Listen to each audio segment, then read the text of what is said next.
Evo ovaj put imam lošu vest za javiti.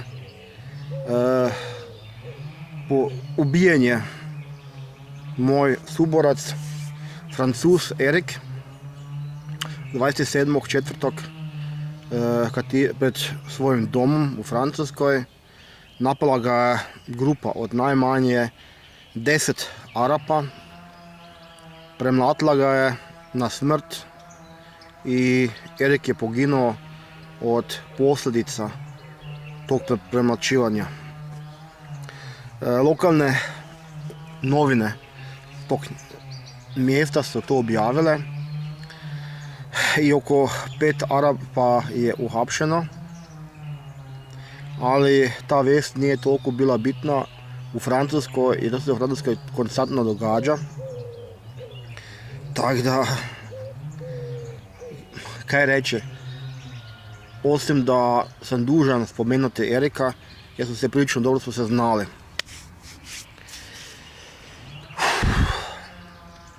I sad dok se takve stvari događaju, a sam si rođen i odrasl u Njemačkoj, onda stvarno ne mogu vjerovati da postoje u Hrvatskoj totalni idioti i imbecili koji onda lobiraju neku islamizaciju,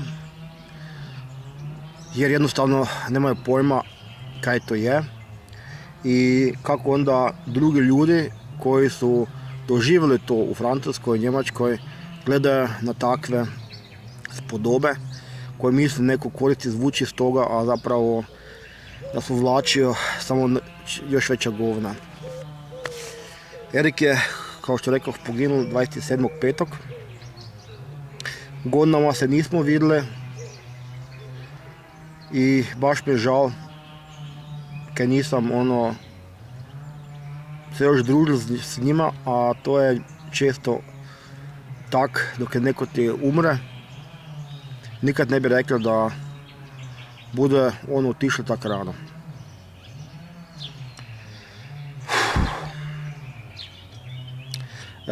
Mi smo se upoznali 1993. godine.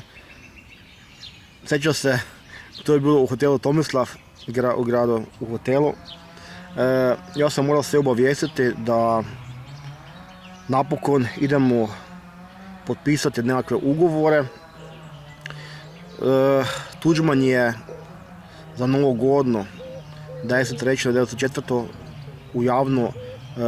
u medijima objavili da nema stranih dragovoljaca u Hrvatskoj vojsci i onda su svi dragovoljci poslani u Tomislavgrad. Da bi se tam formirao vod stranaca u sklopu prve gardijske brigade Ante Buno-Bušić pod zapovjedništvom Željka Glasnovića, koji isto došao iz legije stranaca. Znači, ja sam morao obavijestiti sve one koji su bili smješteni po stanovima, po hotelskim sobama, i u jednoj sobi bil je Francuz Erik i još jedan Amerikanac, Marinac, isto Erik. I kak ja kucam na vrata, a ja sam imao 19 godina, bio sam najmlađi, znači svi ti se kaj ne rugaju ti se, nego ti si najmlađi i onda ti me za budalo. On je otvorio vrata i upere u mene kalašnikove koje su kupili privatno sebe, jer imali su pare. Bili su samo u gačama i glupirali se. I ja sam mislim, ne baću još od vlastitih ljudi. Kada sam imao 19, oni su imali možda 25, najviše 30. Previše zapravo nismo se družili, jer bilo je tu 30 ljudi i onda si izabereš van one koji ti zapravo najbolje pašaju. A kako su še Njemačke, mene su pasili bolje ovi Švabi, Njemci. A Erik je bil više neki vuk samotnjak, već je bil prije, jer je već ratovao, prije tog susreta, imao je i sliku jedno gdje je poslikao nekog mrtvaca, gdje mu fali pola glave. I nama to bilo zanimljivo, jer nije bilo interneta, da vidiš kak izgleda na sliki barem mrtvac, da se privikneš na kaj te još čeka. Erik je bil sam svoj. uvijek je bil van nekakve linije, samostalni, neokrotiv, bil je alfa mužjak, izbjegaval je jutarnje vježbe, njemu se nije jednostavno dalo trčati s kalašnikovom 10 km, u rukama može doći naprijed pa gore. On je jednostavno otišel je v Neum, gdje je bilo oko 6000 študentica, jer su svi fakulteti u Bosni onda zatvorile, muški su molili u rat, a studenti su išli dalje na fakultet. U Neumu su bili smješteni u hotelu Sunce i on je tam išao malo na avanture, tražiti cure, uživati i došao je onda naravno dok je trebao biti na teren, jer nije htjel izbjeći terena, znači on je došao samo zbog akcije, a njemu je bilo predosadno znamo vježbati i pripremati se. I bil je, kako mi posle isto svi, ovisnik od adrenalina. Vod stranaca, to su bili stranci čitavog svijeta, a ja sam bio jedni Hrvat tam i upisan kao Švaba, Uwe Müller, tako sam primali plaću. I to je bilo više kao neki čopor vukova. Najviše je naših stradalo dok je bila plaća, dok su bili pijani, dok su nam počeli tući, matiti bez veze i ko zna s kojeg razloga, nego je poginulo na prvoj crti. Sjećam se da je Erik išao na prvi teren u Gornji Vakuf, dok je bilo stanje baš jako gadno i kritično. Bil je sneg u Gornjem Vakufu i tamo je bio na prvoj crti i borio se ko tigar. A nas nisu još pustili, bili su premladi, nismo još imali ratnog iskustva, mi smo još mogli čekati. I onda, nakon par mjeseci došle primirje. Erik je bio na svim terenima, ali mu to bilo predosadno. I rekli je da nas bude napustili. Sjećam se da je čak rekao da bi išek k Arkanu, jer tam veća plaća. I tam isto ima Francuza. To se valjda zajebaval. On je uvijek na neke tak spustiti da se neke spusti i ostane živ. Ali nije naravno išek u četnike. I stalno je bil neke kontra, kao neki Štrumf, dok su svi za, on je protiv.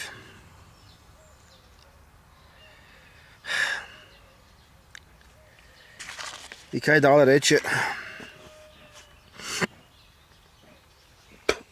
Ja vam se mislil, onda ti si jedni Hrvat tu, med tim strancima, ovaj bude iše u četnike, bude po nama streljal, kaj sad napraviti, možeš ga opucati. Imao sam jedni pištolj u vodu. Jasno ga nisam upucal, utišal je, poslije se opet vratil, čuo sam da nije mu uspjelo se socijalizirati tako lako u civilno društvo u Francuskoj. Ja se opet vrati u vod. Mene ona više nije bilo. To je bilo neko vrijeme da nisi znala ko pije, ko plaća. Deseteri su se uvijek streljali, kod nas to se nije događalo, općenito u mratu. Vele izdajniki su postali najveće face u politici i jednostavno sve otišlo pičko materno. Onda smo se ipak našli prek tog Facebooka prije nekih 15 godina, nemam pojma. Erik je došao sin, kuba smo se družili, evo tu je sad Erik, glavo veći od mene, tu sam ja.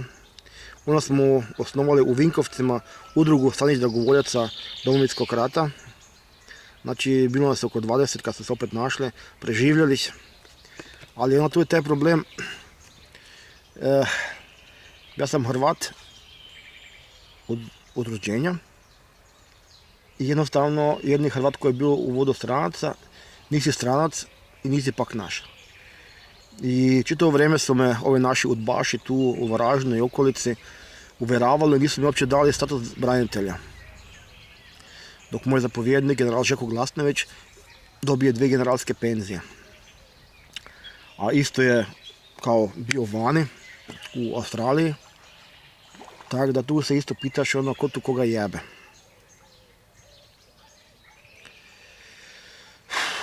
I ti stranci dok su došli svi još dolaze jedan put godišnje kad idu u Vukovar, oni uopće ne znaju kako je tu kod nas živjeti. Oni nemaju pojma da smo mi izgubili rat, mi istinski dragovoljci. I ne znaju kako je živjeti pod tom tlakom te udbe. I onda ti stranci preživjeli cijelu godinu štede neku svoju lovu, novac, za tjedan dana tog nekakvog vremeplova, da imaju osjećaj da su bitni. Neki su usamljeni zaštitari ispred nekakvog trgovačkog centra, nemaju obitelj, niko ih ne šljivi 5%, nemaju uopće kontakt sa svojim susjedima. Neki su recepcioneri negdje u hotelu, isto. Nemaju svoje društvo, nema nikoga. Onda jedan kaj je preživio je mesar. Mesar koljač na traci u klaonici. Znači čovjek koji je bio u ratu u Bosni, danac jedan. On čitav dan reže grljane stoci. Jasno da to na psihu loše djeluje.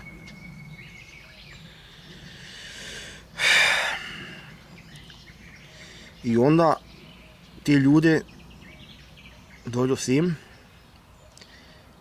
i tu imaju osjećaja da neke vrijede. Dođu u Hrvatsku i vjeravaju se da su Hrvatsku u ratu spasili, kaj je isto istina, i da te ljudi doživljavaju kao nekog heroja, ove domaće. A zapravo te ljudi više ne šljive pišljivog boba.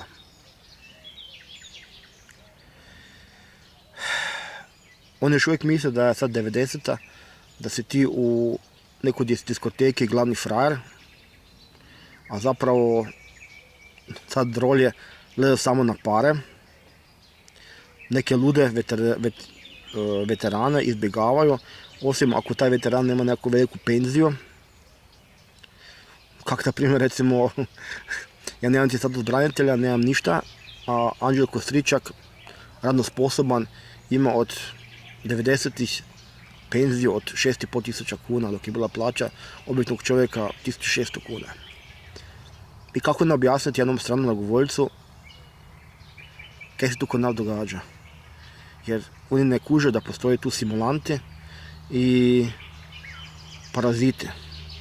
To je za njih nepojmljivo. Onda je sim i jednostavno vide samo to površno, ne vide u dubinu.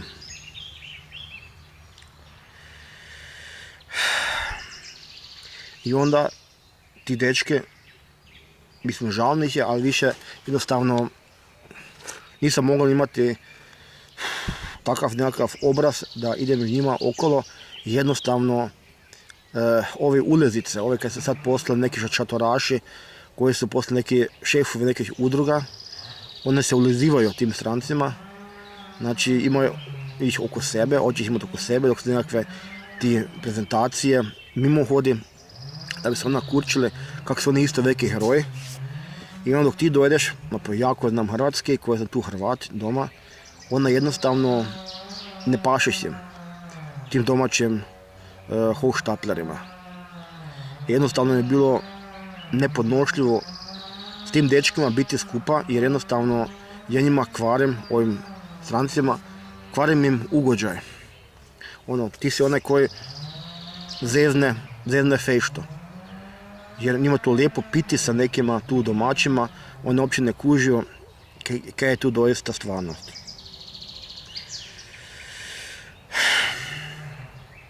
I jednostavno taj Vukovar je za mene parada licemjerja. Stranci to ne znaju, naravno, nemaju pojma. I onda dok tam ti državni vrh pozove k sebe, te strance, ja sam isto među njima, tako da znam kak je. To je samo zbog slikanja, zbog novinara. posle te odjebu i jednostavno je bilo najgorše, dok doma su me zajebavali roditelji kak sad ja tu opet s tom vojskom skupa se družim, koji ima već penzije, koji ima statuse branitelja, a ja nemam ništa, dok moj zapovjednik Željko Glasnović, general dvostruki, saborski zastupnik bivši, se uhljebe. I onda dok te vlastita obitelj tu maltretira, jednostavno ne biš dečke zvati k sebi doma, jer jednostavno to više ne ide. To jednostavno. I onda isto ti dečki, oni su većinom profesionalni vojnici i profesionalni vojnik ne razmišlja. On samo izvršava naredbe. Oni nisu tu kak mi, na primjer, ne znaju kaj je Bleiburg, znaju, ali nema nikoga koji je bil na Bleiburgu i nemaju tu te nekakve poze, vezice, kak to mi imamo. I onda se taj neki HDZ s tim lažnim perjem kiti s tim strancima, oni uopće ne shvaćaju kaj se tu događa. I onda je bilo krivo, kad jednostavno više se nisam družio sa Erikom, jer jednostavno ne breš više to, više ne breš ući v tu ekipu. Oni su dojeli tu da bi feštali, a tebi jednostavno nije do fešte, jer znaš kako je to sve licemjerno i krivo. Ne dečki, dečki su naivni, ali ovo sve okolo, HDZ, vlast, ovi svi tam po tim mimohodima. I baš zbog toga je mi to društvo bilo previše deprimirajuće i vidiš kako nas je vrijeme pregazilo. Osjećaš se ono tu ko neki loser, ko neki gubitnik i ko neki propalitet. A dečki su još uvijek u svojem filmu, kak da je još rat, bitno im je ko je na kojem terenu, u kojem bunkeru se kak ponašao. Kad je vrijeme ono je stalo i ono jednostavno ne želiš njihove snove srušiti. I to je ono jedno kaj ih još drži na životu. Tako isto je bilo sa Erikom. Možda sam ja ispao u njihovim očima neki izdajnik i više tu sam Hrvatsko, nisam hodila više na te skupove, na te mimohode, jer jednostavno više nemaš želuca za tak neke. Tako da mi je žal, kad smo se udaljili, Erik i ja, a bio je baš super čovjek, volio pomoći. Ono dok još prije 15 godina nije bilo interneta, bar tu, dok smo počeli sa viteškim turnirima, donese neke crteže, neke nacrte, da se rade neke rekvizite, volio pomoći, ali isto mu nije bilo lako v životu. Mislim da je pričao da je bio u dječjem domu kao dječak. Znači to isto pokušavaš se srediti, vidjeti kaj ne štima, da to popraviš, ali neki tragovi ti tu ostaju. I teško se uopće uklopiti v takvo društvo ako nisi bio skupa s takvim ljudima v ratu. Puno toga preživio, pretrpeo. I sad dok čuješ da su ga ubili ti Arapi u Francuskoj, onda jednostavno neš vjerovati da je tako okončao. Prije bi već očekivao da je možda poginul u Ukrajini kao dragovoljac. Tam su isto još ovi drugi dečki koji su bili sa mnom u vratu, Mičaj Krac, na primjer, stara Kajla, čovjek od 6 banki, ono ko mladić, po bunkarima skače, ima 20 života više nego mačka. Evo, da vidite Eriša na njegovoj najboljoj izvedbi. Ovaj tu, ja sam ovaj tu u sredini dok sam još bio mlad, znači prije 15 godina, ali isto vremena se pregazilo. Jednostavno, dok se sjetim 90-ih, to je bilo kada je bilo jučer. I sad dok nekoga više nema, sve mu oduzeto. Sve kaj je u životu napravil, sve kaj moga napraviti, jednostavno ga više nema. Ostavili da sebe ostavili jednog sina i nadam se da ga ne bomo zaboravili, mi koji smo ga poznavali, i da tam gdje je previše ne zajebava anđele ili vragove, jer Erik je stvarno bil tih sposobnosti da mora iskočiti iz te mase, njega jednostavno ne breš ga, ne opaziti, i kao što rekoh, on ide svojim putem, boli ga briga za ostale. On je jednostavno bili svoj. I tam gdje sad je, nadam se da mu je dobro i da tam nema Arapa, jer njih niko ne voli od nas. A ja isto ne volim da naši ljudi, ukoliko su stvarni domoljubi, pređu u nekakvu islamizaciju i da nas ne osramote. Evo, to je bilo od mene. Imate par slika na mojem Facebook profilu o Erišu na fronti sa mnom. Možete slovom pogledati, pozdravljam sve one ostale koji idu na Vukovar, na te povorke mimohode. I tek toliko da znate, ja bi isto išao, da se ne bi previše sramno onih koji su isto tam, a tam im jednostavno nije mjesto. I zbog toga se više ne pojavljujem na tim manifestacijama.